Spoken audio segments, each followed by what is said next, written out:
Welcome to this Sermon to Podcast production. I'm John Fairless. This is the series where we take a great story from the Bible and a sermon that has been prepared from that story, and we turn it into a podcast. Some people find that a little easier to digest. Today, we have the awesome story of two people walking on the road to a town called Emmaus. This takes place on what we know now as Easter Sunday. And these two disciples or followers of Christ actually meet him while they're walking on this road. But it's far from a straightforward encounter, and we want to learn today what it might feel like to move from shattered expectations to burning hearts. Let's turn it over now to our hosts, Jen and Brad, for today's podcast. So, welcome to this deep dive. I'm so glad you're joining us for this one. Today, our mission is to explore the profound psychology and the heavy theology of disappointed hope. And we're doing this by looking at one of the most famous narratives in the historical biblical accounts, right? The road to Emmaus from the Gospel of Luke. Exactly. But we aren't doing like a standard Sunday school history lesson today. We're going to unpack how human beings actually process shattered expectations. Right. We want to understand the exact mechanics of how a completely cold, resistant heart can be transformed into a burning one. Yeah, because when you strip away the layers of familiarity that usually surround this narrative, what you're left with is an absolute masterclass in human psychology. Sure. Like, whether viewed through a religious lens or just a purely psychological one, this text dissects how grief and trauma and dashed expectations create a very specific, almost impenetrable kind of cognitive blindness. It really treats this historical moment not just as a miraculous event, but, as a timeless blueprint for how we all behave in the face of profound worldview-shattering disappointment. Absolutely. So, setting the stage, it's the first day of the week. Two disciples are walking to a village called Emmaus. Which is about, what, a 7-mile journey on foot? Yeah, about 7 miles. But Emmaus itself doesn't really matter. What matters is the direction they're heading. They are walking away from Jerusalem. They're actively putting miles between themselves and the cross, the empty tomb, and really the absolute epicenter of their trauma. Exactly. And as they walk, they are locked in this intense, debatable conversation, just trying to rummage through the wreckage of a total catastrophe. The psychology of that retreat is so deeply embedded in our fight-or-flight response, isn't it? Oh, absolutely. I mean, 7 miles on foot leaves hours for obsessive rumination. They aren't just taking an evening stroll, They're fleeing. Right, because Jerusalem represents the death of their entire theological and political framework. Yes. When your reality breaks that severely, the immediate human instinct is to seek geographical distance, just hoping it will provide psychological distance. Which is the exact same mechanism we use for modern devastating failures. Like if you pour your life savings and 3 years of sweat equity into a startup and it violently goes under, you don't hang out at the local coffee shop across the street from your bankrupt office. No, you avoid it at all costs. Right. Or if you go through a deeply painful, life-altering breakup, you don't want to stay in the apartment you shared. You pack your bags. You want to walk away from ground zero. You need the physical miles, just to regulate your nervous system. You let geography solve what your psychology currently can't handle. Exactly. And it's precisely in the middle of this trauma-induced flight that a stranger joins them on the road. Yeah, the narrative identifies the stranger as the risen Jesus, Oh. but it includes a really crucial detail. They're kept from recognizing him. And the source notes this isn't depicted as a physical disguise, right? Right. Like he hasn't pulled a cloak over his face or altered his voice. No, not at all. The blindness they are experiencing is internal. Their grief, their profound disappointment, and their utterly shattered assumptions have basically built a cognitive wall. They're physically incapable of perceiving the reality walking right next to them. Okay, wait, I have to push back on this a little bit, though. Let's unpack this. I understand being distracted or, being so wrapped up in a conversation that you don't notice someone walking up behind you. Sure. But these guys spent years with him. They ate meals together. You don't just forget the facial features of someone you dedicated your life to just because you're sad. How does grief literally erase facial recognition? That is the perfect question, because it forces us to look at how trauma dictates perception. When you experience a trauma as severe as watching your supposed Messiah publicly executed, your brain locks into a survival reality. So the brain essentially overrides the eyes. Essentially, yes. In their minds, Jesus is definitively irreversibly dead, and the brain is an incredibly efficient predictive machine, right? It filters out information that it deems impossible. So if your core immovable belief is that the person you followed is a corpse in a tomb, your brain will simply refuse to process visual data that contradicts that absolute certainty. The cognitive load of accepting that a dead man is walking next to you is just too high. Exactly. So the brain just categorizes him as a stranger to maintain a coherent reality. So the data fights the category, and the category wins. Wow, that makes the irony of their next interaction almost painful. It really does.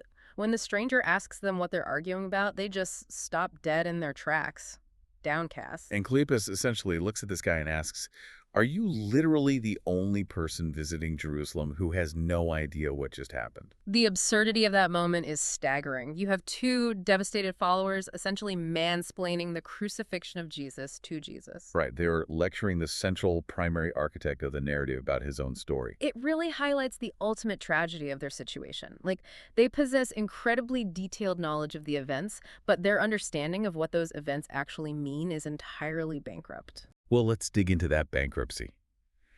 They answer the stranger's question, and they summarize their entire emotional state in one devastating phrase. Yeah. We had hoped that he was the one who was going to redeem Israel. We had hoped. The tragedy there is entirely in the past tense. The hope isn't just wounded, it is dead and buried. Yeah. But what's so compelling here is that as they continue talking, they reveal they actually have all the facts. They tell the stranger that Jesus was a prophet, that the rulers crucified him, and then they drop the real bombshell. Right. They admit that they know the tomb is currently empty. And that women in their group saw a vision of angels saying he was alive. They are literally holding a basket full of miraculous data. Yeah. An empty tomb, angelic visions, missing bodies. Yeah. So how does the human being have all of that impossible evidence dropped in their lap and still decide to just keep walking toward Emmaus? Well, to understand why they walk away from an empty tomb, we have to understand the first century Jewish expectation of a Messiah. You have to remember, Israel is living under the brutal, suffocating occupation of the Roman Empire. Right. So their theological framework for a Messiah wasn't, a spiritual teacher who dies for sins. It was a militaristic Davidic conqueror who would arrive with force, overthrow Rome, and restore the geopolitical sovereignty of Israel. So a crucified Messiah isn't just a sad ending, it's a contradiction in terms. Absolutely. It's an oxymoron. Yeah. In the Jewish law, specifically Deuteronomy, anyone hung on a tree is considered cursed by God. Oh, wow. Yeah. So the cross didn't just mean Jesus lost. It meant he was categorically disqualified from being the Messiah. So when Jesus diagnoses their condition on the road, he tells them they are slow of heart to believe. Notice he doesn't say they're slow of mind to comprehend. This isn't an IQ problem. Exactly. It's a spiritual and framework problem. Their disappointment has calcified into unbelief. To them, an empty tomb doesn't mean resurrection. It probably just means grave robbery. Because if your categories cannot contain the reality before you, you'll simply reject the reality. Their theology, their mental blueprint for how God operates in the world, was completely incompatible with suffering and defeat. It was too small for the data they were holding. And that is a profound warning about facts. We tend to think that if we just give people enough data or enough undeniable facts, they'll change their minds. Right, we see that all the time today. But this narrative proves that facts alone, even a fact as massive as an empty tomb, cannot penetrate a heart that isn't prepared to receive them. If the framework is broken, the facts will just bounce right off. Which explains why the stranger's next move is so surprising. I mean, if I'm Jesus in that moment and I see my friends weeping over my death, the instinct is just to wave my hands and say, hey, ta-da, it's me, I'm back. Stop crying. Yeah, exactly. Like what any of us would do. But he doesn't do a dramatic reveal. He realizes that if he just shows them his face without fixing their framework, he'll just be an anomaly. He'll be a ghost story. Yeah. So instead, he takes them on a 7-mile, exhaustive Old Testament re-education. He has to dismantle their incorrect expectations before he can introduce the truth. He starts with Genesis and walks them all the way through the prophets. He points to the promised seed crushing the serpent. Right, and the ram caught in the thicket instead of Isaac, the Passover lamb whose blood stops the destroyer. the suffering servant in Isaiah. You know, here's where it gets really interesting. Let's evolve the magic eye analogy a bit. Or better yet, think about a massive 1,000-piece jigsaw puzzle. Okay. You've spent your whole life convinced the final picture is supposed to be a battleship, a conquering militaristic boat. And you're jamming these blue and white pieces together, getting furiously frustrated because you cannot make the pieces form a hull or a cannon. Then someone gently takes the box, flips it over, and shows you the actual cover. It's not a battleship at all. It's a picture of an airplane soaring through the sky. The blue and white pieces you're holding, the scriptures, the prophecies, the historical data points, they are exactly the same pieces you've been holding the entire time. That's such a great way to put it. You don't need new pieces. Exactly. But because your framework was wrong, you were trying to build a boat out of sky. Jesus is finally handing them the correct box cover. That is a phenomenal way to visualize it. Jesus didn't invent a new religion on that road, and he didn't introduce obscure texts they'd never heard in the synagogue. It just reframed it. Right. He took the data they already possessed and revealed the hidden meaning within it. He fundamentally shifted their paradigm to show that the cross was not a contradiction to the messianic promise. It was the climax of it. The suffering wasn't a failure of the plan, it was the mechanism of the fulfillment. But man, this takes time. Why choose this incredibly slow, painstakingly long walk? Because it demonstrates God's preference for progressive revelation over instant clarity. In our modern context, we demand the instant download, Oh yeah. We want the immediate fix to our confusion, the notification that explains everything in a split second. But deep architectural shifts in our worldview require a journey. He takes the time to rebuild the scaffolding of their faith so that when the emotional high of the recognition finally happens, it has a solid theological foundation to stand on. Okay, so the foundation is built. The 7-mile Bible study concludes. But here's the crazy part. As they approach the village of Emmaus, they still don't know who he is. Nope, still totally blind. The cognitive shift has happened, the puzzle box cover has been swapped out, but the actual spiritual recognition still requires one final, highly intimate step. And this brings us to the hinge point of the entire narrative. They reach the village, and Jesus acts as if he's going to continue traveling further down the road. It's a moment of profound divine etiquette. It really is. He makes his presence and his wisdom available, but he absolutely refuses to impose himself. He will not force his way into their home or their lives. He waits for an invitation. And they offer it. They urge him, stay with us. It's getting nearly evening. So they sit down at the dinner table. And then the guest takes over the role of the host. Yeah. He takes the bread, he gives thanks, he physically breaks it, and he hands it to them. And it is in that specific, tactile, sensory moment, the sound of the tearing bread, maybe the sight of his hands, that their eyes are finally opened, the cognitive wall collapses, they recognize him, and the very second they do, he vanishes. It is an incredibly abrupt ending to a deeply intimate meal. It's jarring. I mean, so what does this all mean? Why vanish the exact second they finally see him? It feels so abrupt. I mean, you finally get your best friend back from the dead. You realize the universe isn't broken. You're sitting at the table, and poof, he pulls a ghost act. Right. It feels almost cruel to give them that joy and instantly snatch the physical presence away. But it only feels abrupt to our modern sensibilities. Yeah. There is a vital theological sequence occurring here. His physical presence on that road was just a temporary necessity. It was the scaffolding required to prepare their cold hearts and rebuild their shattered framework. So think about the careful progression. Exactly.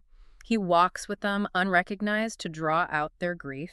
He opens the scriptures to expand their minds. He waits for their voluntary invitation. And then he engages in the deeply familiar covenantal act of breaking bread. So the meal triggers the memory, and the memory unlocks the sight. Yes. And the moment that recognition occurs, their transition is complete.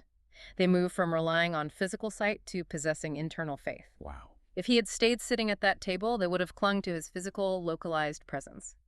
By vanishing, he forces them to rely on the internal transformation that has just occurred. So the physical scaffolding can be dismantled because the internal architecture of their faith is now strong enough to stand entirely on its own. Exactly. They no longer need him sitting in a chair across from them to know he is a present reality. And we immediately see the proof of that internal architecture because it explodes into radical external action.